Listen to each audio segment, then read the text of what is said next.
My name is Jennifer Black, and I'm doing my presentation on read alouds. So, read alouds are generally associated with little kids, like kindergartners sitting around with story time, but read alouds can be so much more. You could use it with the older children all the way up into high school.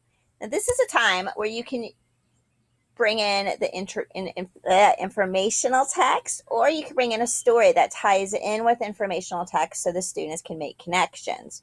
This is also a good opportunity to show that there are different ways that text can be presented. So you can have the nonfiction, and then you can have a chapter book with it. You can have prose written about it.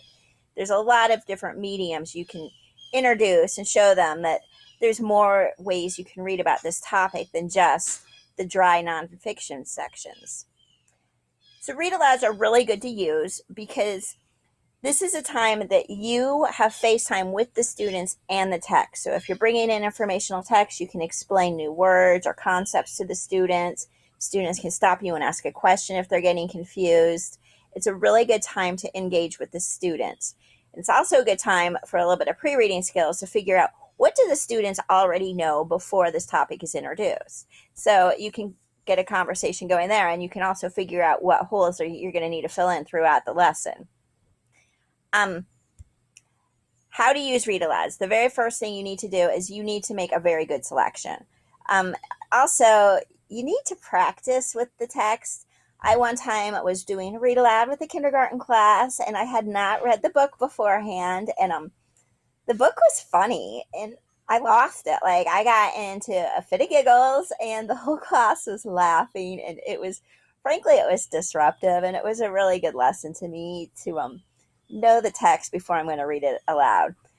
You need to have a clear purpose for listening. You tell the students this is what we're going to, introduce the book, say this is what the book's about, and this is why we're reading it. Give them a purpose. It's important to model fluent reading. It's always good for the kids to see that.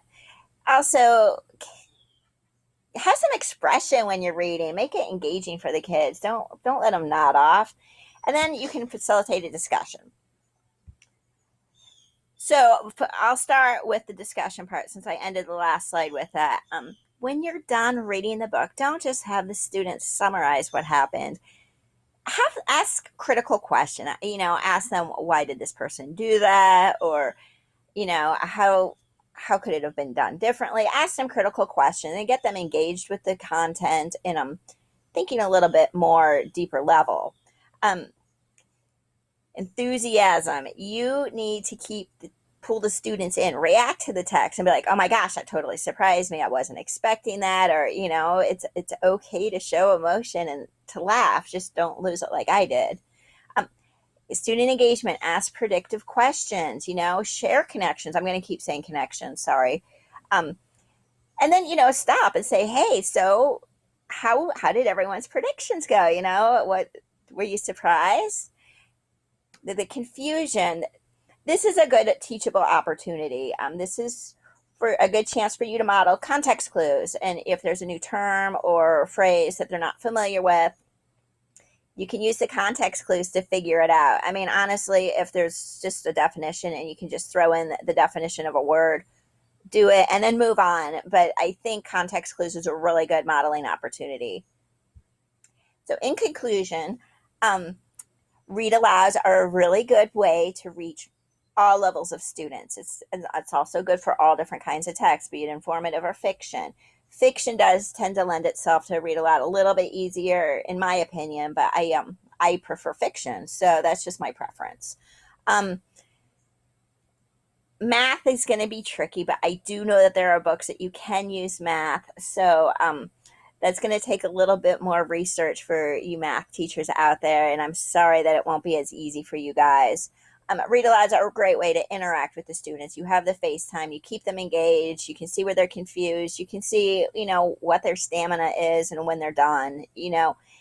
Finally, after the read aloud is done, when you're having your discussion, it's a really good opportunity to see, what was left out, is there more? And then that will lead itself to further reading, and the students, when they're doing their independent reading or if they want to research a topic, This is a great way to do it. So, keep the students engaged, interact with them, have discussions, ask questions, and it'll be a really rewarding experience for everybody.